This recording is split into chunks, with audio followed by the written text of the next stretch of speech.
शिरूर नगर परिषद निवडणुकीमध्ये महाविकास आघाडी एकत्रित निवडणूक लढणारे माजी आमदार अशोक पवार यांनी कार्यकर्त्यांसोबत बैठक घेतली आणि त्यात ही घोषणा झाल्याचं कळतेय।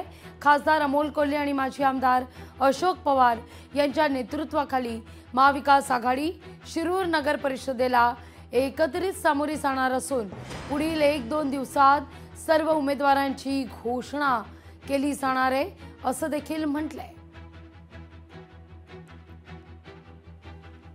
वरिष्ठांशी आदरणीय पवार साहेबांशी चर्चा केली। आदरणीय शशिकांतजी शिंदे साहेब, आदरणीय शिवसेनेचे उद्धवजी बाळासाहेब ठाकरे साहेब किंवा काँग्रेसचे आदरणीय बाळासाहेब थोरात या सगळ्याशी वरिष्ठ लेवलवरती चर्चा झालेली त्यांची आणि त्यातनं मग महाविकास आघाडीचं उमेदवारी इथं आपण देऊ।